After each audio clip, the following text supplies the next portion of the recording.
Yo, what is going on, guys? Radar 25 here with another video today.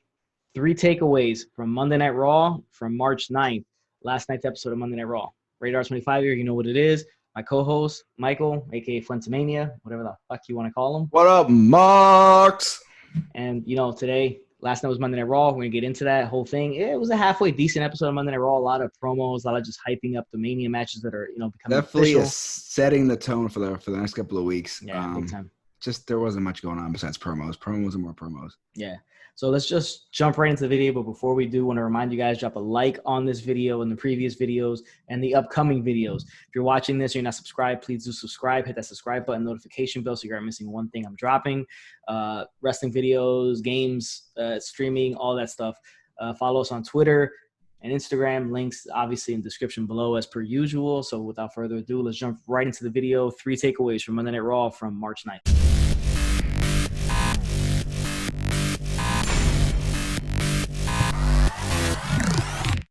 All right, guys, the show started off with a Becky Lynch promo. Obviously, we know Shayna Baszler the night before won an Elimination Chamber match. The match is official. Her, Baszler at Mania for the Raw Women's title. So here comes Becky Lynch cutting a strong promo as per usual from Becky Lynch. Nothing new here. And it's just basically just hyping up the match that it's official and it's going to happen. And we can just start to build from here on out. So yeah, I mean, she's a good promo. So excited for the match, especially after the way they made Shayna Baszler such a monster. So should be a fun match. Should be a good match. The promo was pretty simple. She had one little takeaway where I think she said, like, I may be a bitch, but I'm the bitch that runs the division or something like that, which is actually taken from an old Alexa Bliss promo. Gotcha. So it wasn't very creative. But other than that, but it fits well. Excited. I mean, yeah, it fits well. But that'd be excited for that match. Yeah. Nothing crazy. It's a lot of this during the show. Just for a heads up. If you didn't watch it, it's a lot of this. Just a lot of short promos, setting up the feuds that are official for Mania. So this is let's just get the stuff going, basically. And the easy way to do it, let's cut a couple promos. And that's what we saw today. Well, last night. Yeah. Next thing on the show was Rey Mysterio versus Angel Garza. Obviously, Angel Garza with I lost the name. Come on, guy, get it. Zelina Vega. Zelina Vega. Oh man, I just threw a blank hard as shit right there. I'm not cutting that out either. It's staying in there. You messed up. Fuck-ups will stay in. So Angel Garza with Zelina Vega. Ray wins the match. Fun little match that they had here. Obviously, the feud has been going on, and it's been 4 guys, right? It's been Humberto, Andrade, Angel Garza, and Rey Mysterio. So I don't know where these guys are all going to end up at Mania. Obviously, Andrade is the one with the title. U.S. title. So maybe they do a 4-way for the U.S. title and get all those guys in the show. They're all similar in luchadors, and they'll have the high-flying acrobatic styles. Yeah, and honestly, that's the type of match that people won't really be, excited about, but that could steal the show because all 4 guys it could surprise everybody, yeah. Yeah, it could definitely surprise somebody and be an exciting match. Because it could sneak in there as one of those matches you're not really thinking about. And for sure. It's probably like, it might be the opening match or maybe even the pre-show, but it could definitely be a fun match to watch. Yeah. So like I said, I don't know where these guys are going really for Mania, but I mean, I would like to see all 4 of them in one match just to get them all on the card and all these, their feud has all intertwined and been together. So yeah, it's good to see. Yeah. Next thing on the show, Charlotte Flair promo, similar to the Becky Lynch promo, but previously before her promo was a Rhea Ripley kind of like a video with her inside of the Tampa Bay which was on NXT last week. It was on NXT. It's just basically her talking about her life story, showing the comparisons to her and Charlotte. Which she was in the Mae Young Classic back in the day, which I really didn't pay attention to too much. Which I probably should have, but she looked exactly like Charlotte in those similar appearance. Yeah, look, big tall girl, big long arms, long legs. Yeah, like just an athlete. Yeah, she has the body of a professional wrestler, basically. Yep. Yeah. So that airs that video, and here comes Charlotte to cut the promo. Obviously, saying her promos. The gist of it is that Rhea Ripley will never be like Charlotte, never be like her. And this match and why she's challenging Rhea Ripley for the NXT title is to teach her a lesson and some respect. Obviously, Ripley interrupts this promo as we all knew she would. And then gets in the ring, doesn't really say much, and just punches Charlotte, and that's the end of the segment. And that's the end of it.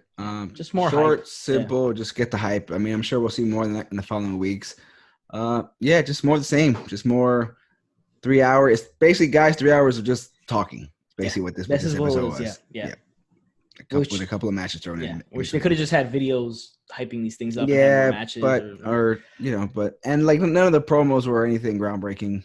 Yeah, there wasn't anything they were standard beef promos between setting up for pretty Mania, much so nothing too exciting here. So next thing, Lashley and Zack Ryder. So just a random match there. Lashley without Lana because Lana is supposedly filming a movie right now, a big one I think. She has like Bruce Willis, something like that. Yeah. And Lashley squashes Ryder, gets the win, squash match.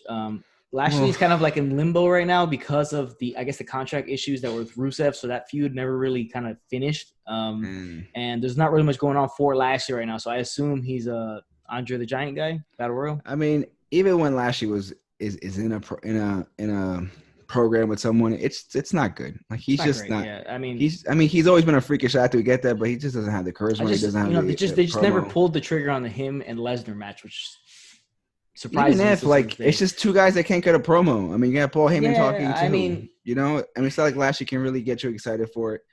I mean, I'm either or with Lashley. Like he's okay to have on the roster because we have such a huge roster of so many shows. Yeah. Okay, but at this point he just needs something to do. So we're trying to figure out what that will be. I'm assuming it's gonna be a battle royal thing unless Rusev makes a comeback and maybe they want to start that back up again. But I don't think anybody's really wanting to see that anyways. No, like it wasn't that what the whole thing with Lana. I mean, it didn't do that for me. Yeah. A lot of people online weren't about it.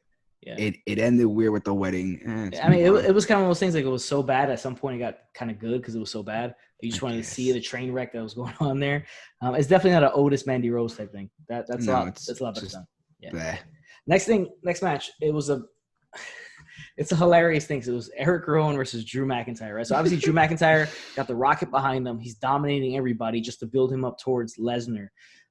Okay, so it's a whatever match. McIntyre gets the win. He kind of dominates the whole match. But what happens is that McIntyre takes the ring steps and squashes the cage with that dumbass spider that we saw last week. Stupid son of a bitch of a spider. So I guess they saw it on TV and they saw how crappy and shitty it looked on TV, and they were just like, let's scrap it and have somebody destroy it. I'm sure they got so much fan hate on Twitter and we hate it. Maybe somebody watched our show and definitely maybe they did. Hopefully they did and learn that thing looked terrible and let's get really bad, and it was and it was like probably the pop of the night. I mean, when he destroyed it. Yeah, when he destroyed it. It would have been cool if they would have shown a spider in there, maybe pop out, destroy it, but it probably looks so bad. Yeah, it probably would look so bad. I'm assuming that thing was just completely empty to begin with. I hope PETA doesn't get them in trouble. We'll see what happens. No, you can, because obviously you knew that thing was fake, but just I don't know. It looked crappy. They played it as real, so you don't know. It looked crappy. I feel bad for No Way Jose. He was nowhere to be seen. He just ran off from that fake spider. And it was because of him that they finally unveiled it. Yeah, and it's just like, I mean, unless this is a thing where he just has a new cage with new things inside of it. Maybe see where that goes. But he's gonna have to unveil it each time. Like it's not gonna be like a long ass, drawn out months of not knowing what it is every single time. I think it was good that they destroyed it because it sucked. They probably knew it sucked. So yeah, that's why they did this. So kudos to WWE for that one. And it's just another thing for people to cheer McIntyre for. Yes, because he's stupid ass spider. You want him to be the guy. So disaster. The next thing that happened on Monday Night Raw was. Let me cut in between. The next thing that happened was Randy Orton was in the back. In this weird room, I know where you're going with this. Tables stacked up, weird lighting, real smoky. He's just in there. And we're supposed to believe that a guy's just sitting in there the entire night, just looking at himself, pacing back and forth. And why is that a room?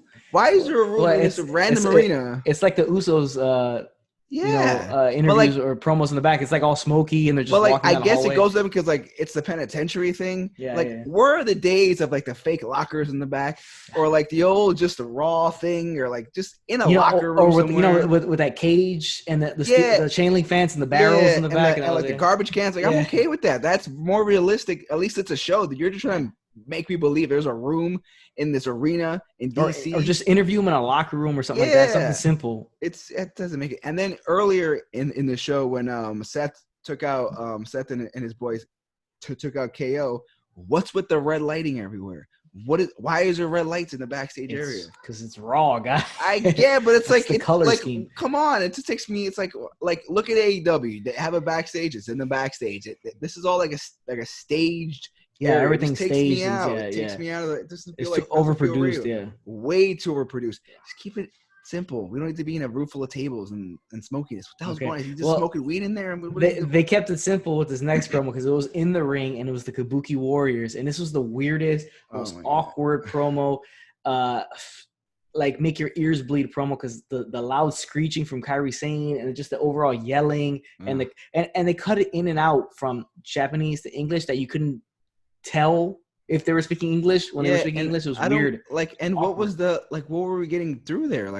There wasn't a message. I just saw her wrist, and then that was it. And then they were yelling. And then they call out somebody. They call out Alexa Bliss and Nikki Cross. I have no idea what that was about. What was going on? Did they call out Nikki Cross and Alexa Bliss? I didn't even understand. They said Alexa Bliss. I remember. I could have sworn I heard the name Alexa Bliss. Yeah. So all right. Well, you get better than I do. Yeah. But it was so much screaming that even not JR. I'm sorry, his name. JR. God damn it, guy. Get it out. Get it out. It was either Jerry the King or Scott Phillips that said, that I think their ears were bleeding afterwards or something like that. It was weird. It sounds like a King thing, but that was the weirdest.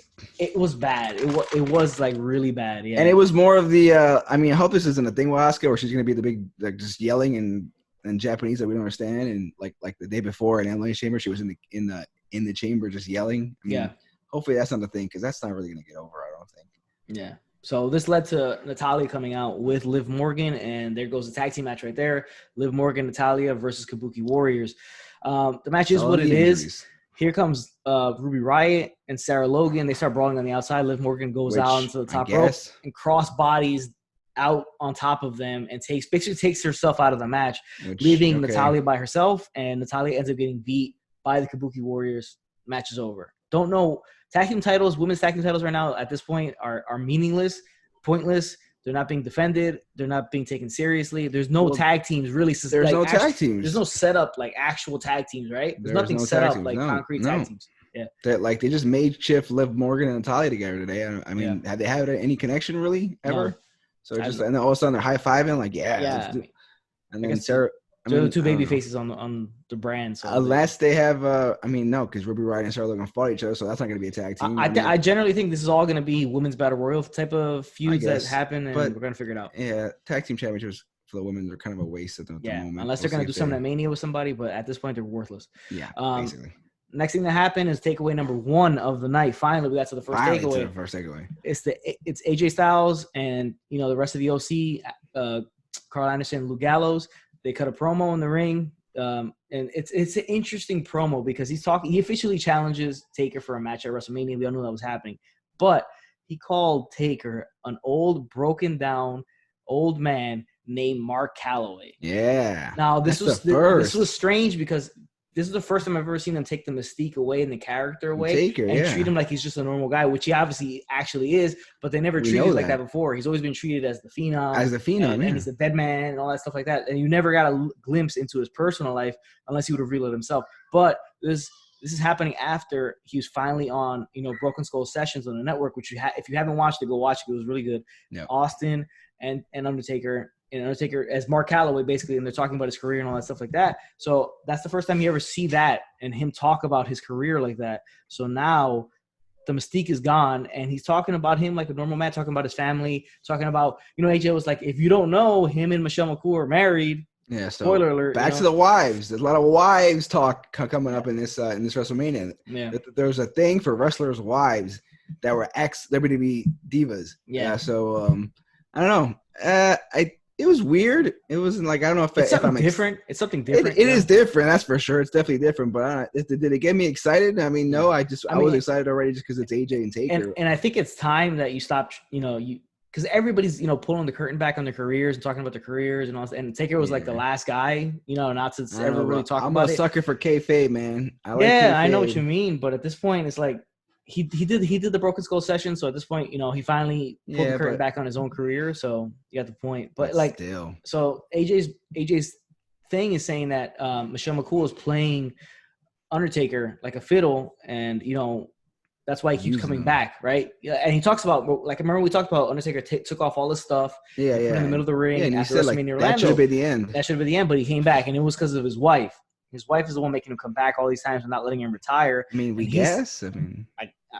Makes sense, I guess. Does it though? I don't know. It's probably Vince. Vince is he's whipped. You're whipped. It's like I don't get it. Now AJ says that he will basically take the Undertaker's soul at WrestleMania. He said he's gonna, but he basically said he was gonna kill the Undertaker, and and then he rephrased it saying he's gonna take the Undertaker's soul and put the nail in the coffin. His career. So that match we're excited for just because we're assuming it's going to be a really good match just because Yeah. AJ's involved in it. This whole thing of More outing the wide Undertaker talk as Mark and family. Calloway and bringing up and just making him seem like a human. I mean, I get At what this they're doing point, with the whole personal it's stuff. not going to hurt Undertaker because Undertaker's been around Yeah, no, forever we and he's know. been a constant, you know? Yeah, but like, I mean, they're doing the same thing with the Edge and Randy Orton thing. They're bringing the family. I'm guessing they're bringing the personal. They're making it more realistic. Yeah, I get that's cool, but I mean, the Taker is such a fantasy character that you just does this really need this? I don't know for really. Yeah. This. So I mean, it is what it is. I'm just still excited for the match. Yeah, me too. I mean, yeah, it's definitely. So it's good to see AJ get a prominent match on WrestleMania. So it's gonna be fun. Yeah. The next thing was another weird thing. Yeah. Riddick Moss versus Cedric Alexander. Obviously, we know Riddick Moss is the 24/7 champion, and he's been defending this championship in the ring, you know, for the most part, right? Which is weird because this belt is supposed to be a gimmick belt for you to take it around and fight in the back and do outlandish things with it. Like it's a comedy spot. Like it's just to take a, like, and now you got Moss dominating Cedric Alexander. He dominated Ricochet last week. He dominates Cedric Alexander this week.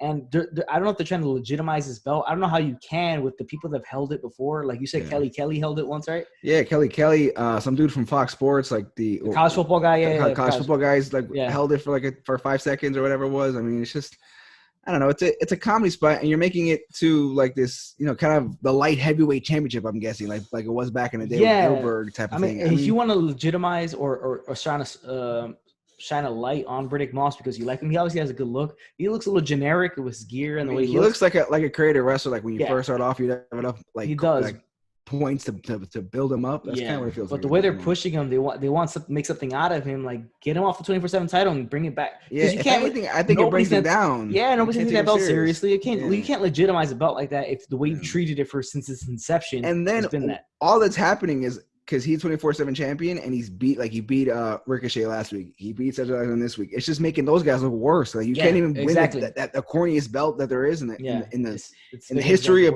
wrestling. Maybe that's a good point. Yeah, it is making those guys look a lot. Make it look real weak. It doesn't really like. Okay, we're trying to build this guy, but we're making everybody else look really weak. And it's just okay. So who's he gonna fight then? Yeah, you know? Exactly.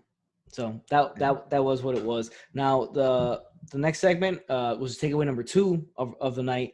Is the MVP promo. So MVP's cutting a promo talking about he's not going to wrestle anymore, which we all knew that he was going to become a producer in the back. That's why he came back. Yeah. Talking about how he's going to create a stable or a faction or something like that of guys he can help become champions. Yep. And then he says the guy's going to want one of his guys is Edge. He wants to have Edge and bring him back to his prominence of when he was champion and all that stuff like that.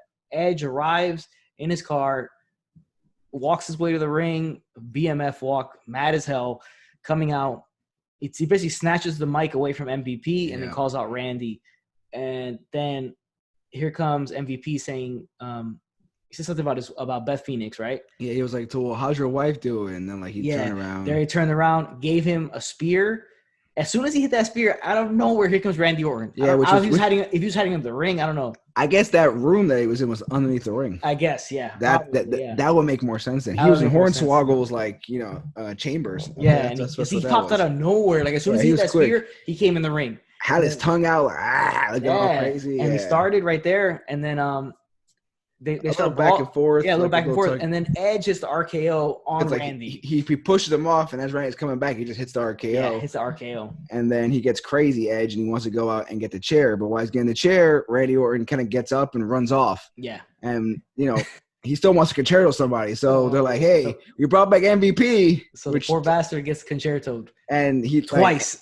Yeah. And then you're like, okay, and Randy's at the stage looking at it and with face on, why would he care? Why would he care? Yeah, because they don't have they never set up a MVP and Randy friendship. And MVP is okay, MVP hasn't been around forever, and he was in the Royal Rumble. That's nice, but why do we care? Yeah. And then Edge is like, this is you, or I guess it's like. I think Randy should have been like, I don't care. I'm like, you didn't get me. Yeah, because if you didn't do it, I probably would have done it. It's just am I supposed to care? Yeah, I don't. Why am I supposed to care? To me, that really make much sense. To that point, why do MVP like that for some reason? I have no idea. We just brought back MVP. Nobody to cares because we all knew he came back. He's probably gonna be a backstage guy, producer, and even then, who gives a fuck? We haven't seen MVP. Nobody was invested in MVP. Yeah, he came back at the Royal Rumble. He had a match the following night on Raw, which I thought was a terrible match. It was him and Ray, and it was sloppy on MVP's part. He looked like he was rusty. missed a lot of spots. Really awkward match for him. And that's probably why they put him in the back. They're like, you're becoming an agent. And Well, they probably retired him. I think that was the plan from the beginning, just to have him become an They agent. probably shut him out to pasture after that night. And then bring him out. To But at this point, it's like, who cares? Yeah, he gets concerto twice, but who really cares? Like if honestly, anything, Randy just like hot, and Edge looks just like a heel, just taking people out for no fucking reason. And then he runs after him, and they go to a commercial. They come back, and Edge is like, she meets Charlie, and sorry to tell you, Edge, but Randy left. Okay. Yeah, and that was the end of that. So, but I am excited. I'm excited for the match, the WrestleMania match. But I would have just had like a big tussle, and then maybe MVP comes out and breaks it up with a couple other guys, like like maybe Lance Storm, whatever. They break up. That probably would have been better. Yeah. Because like the concerto, like who cares if he does an MVP? Nobody cares. And he spears, and he spears thing, and talk about a stable. Like, shut up! No one wants to see you leading a stable. Like, get the hell out of here. Yeah, because like Edge was gonna come to the ring regardless because of how mad he was. He was gonna call out Randy. MVP being there was just, I don't know, it was just there. It kind of feels like they're just throwing things at the wall especially today. Just a lot of these promos, a lot of these like, they're just keep them simple. We don't need the extra, we don't need the extra things you're gonna throw up there. Just, who needs MVP? It made no sense. It made no sense to have him. Makes no sense. Next thing on the show was Aleister Black versus Seth Rollins. Now, this is our takeaway number 3 because we got 2 matches out of this, okay? So Aleister Black and Seth Rollins are having a solid, good match. Obviously, these guys were going to have one because they're both so good in the ring. Here comes Murphy later on in the match to cause the DQ. So obviously, Black gets the win because of DQ, and it becomes a 4-on-1. They start beating down Aleister Black. Here comes the Viking Raiders. Obviously, they're having their beef with the AOP. They continuously fight each other and brawl with each other. And then eventually the Street Profits come out and even the numbers. They clear the ring, and then Montez Ford, I guess he has the authority to make a match. All of a sudden, he's the GM. I mean, cool, I guess. He's able to make a match, and he turns it into the NBA over here. Yeah, and he turns it into an 8-man tag, and Aleister Black kind of just scuffles off and sneaks to the back. And I feel bad for Black because he's basically just like the same thing with AJ and Taker. He's just kind of in the middle of the feud. Yeah, he's in the middle of the feud. And they're kind of just using him to like get to here. Yeah, he's just in the middle and like, okay, get the hell out of the way now. Yeah, big time. That's what it feels like. You're right. Yeah, you're right about that. He feels that way at this point. Like he's just something you add. Yeah, something you add in there because he can go and he can work and he's a good worker in the ring, a good wrestler, and you just add him in there to kind of just be a placeholder for the feud that's happening. I mean, he has the feel of like he's just a hell of a hand, and that's all we're going to use him for. I hope that's not the case. If that's the case, just go back to NXT. Just go back to NXT. I mean, that's what it kind of feels like at the moment. Like he's just like, hey, he can make anybody look good. Kind of like Dolph. It's just like he can make anybody look good. So just be that. Put him in matches. Yeah, put him in stuff. And I mean, that's where he's going right now. Yeah. So like I said, this turned into an 8-man tag. It was Street Profits and the Viking Raiders versus the Monday Night Messiah, Seth Rollins, and his stable of guys, Murphy and the AOP. Which is okay. It was a fun match. I ain't gonna lie. It was a fun 8-man tag. These matches 17 commercials in the process. These matches are they're hard to work out because there's so many moving parts, so many guys, and they do the thing where each guy gets in the ring, does their own spot, and they move out and they throw the guy out, and it keeps moving. It's formulaic. It's just like you know what you're gonna get. Yeah, and then it seems like Montez Ford continues to get his spots to shine in, and which is good. But he did take the fall. He got stomped by Rollins. Rollins wins. Kevin Owens comes out, attacks Rollins, and hits. After the match, he's the stunner on Murphy. Murphy's sell on that stunner was tremendous because he got stunnered and he did a backflip to sell it. So I've never seen that before. That was an amazing sell. That was a new way to take one. Yeah, a new way to take one. I think that's the best sell of a stunner I've seen ever. No, Rocky's got the best one. No, this thing was like he got hit and he just did immediately. Nah, guy. Rocky has the best one. Okay, there you go. Whatever you say. Yeah. Jesus. and take it from Stone Cold, the real stunner, okay? Yeah, that's true. That's true. But the show ends with Rollins stomping Owens multiple times. And that's the three times. Three times. Stat of the day, 3 times. 3 stomps to close out the show on Kevin Owens. So obviously that feud continues. It's obviously that's a good way of setting up the match. And you said it. There was they didn't speak. They didn't talk to each other. They just beat the shit out of each other. Yeah. They jumped him in the beginning of the show. At the end, he comes back. You feel like he's gonna kick ass, and nope, he gets stomped out 3 times, and that's fun. Easy. No one said a word. Yeah. No, it was good. We all know the match is going to happen. We're just waiting for them to officially announce it. I'm assuming this week they'll probably announce it during the week, or if not Monday Night Raw, they're gonna announce that it's Yeah. Kevin Owens versus Seth Rollins at WrestleMania. Yep. So it was a decent show. Too many promos for my taste, but Way too many promos. it's just a lot of hyping of the Mania matches that are confirmed as of right now. I mean, I feel like it just needs to let's get going. It's WrestleMania season, but it doesn't really feel like it because there's not anything. There's no fun feuds. I'm just like, oh, I can't wait to see. Maybe it's I don't know. That's not the same as it used to be when there was. I think Edge and Randy Orton have been the most creative feud.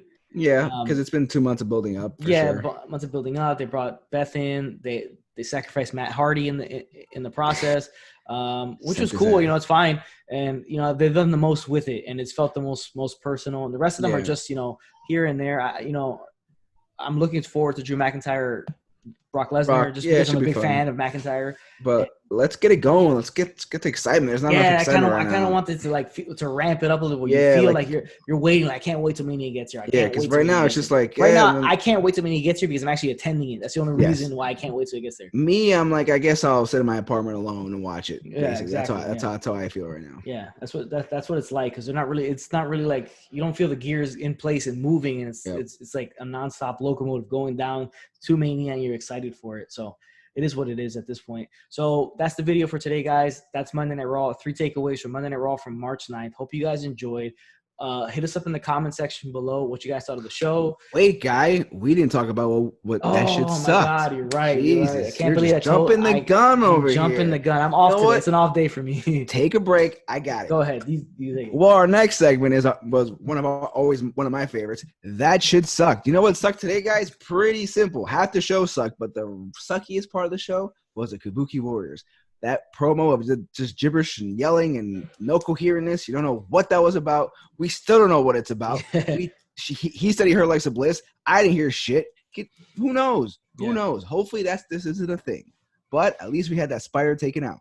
Now you can end it. Let's go. There you go. Yeah, that's the shit that sucked. Kabuki Warriors promo. Awkward. Weird. Too much yelling. Made your eardrums burst. It was horrible. Hopefully they don't do that anymore. I would like them to take both girls most seriously, especially Asuka, because she was a badass, booked the way she was in NXT. But after that fuck up, Michael, thank you for the save. You're welcome. That's the end of the video, guys. Monday Night Raw, 3 takeaways, and that shit that sucked from Monday Night Raw, March 9th. Hit us in the comment section below what you guys thought of the show. What do you guys think of the feuds? And do you agree with us that this WrestleMania buildup has just been very it hasn't been much behind it, and you're not super excited for Mania, this upcoming Mania. But thanks again, guys, for watching the video. Remember to drop a like on here. And Michael, peace out. Say your goodbyes to the guys. Later, Marks. And remember, guys, if it doesn't work for you, brother, do not do the job.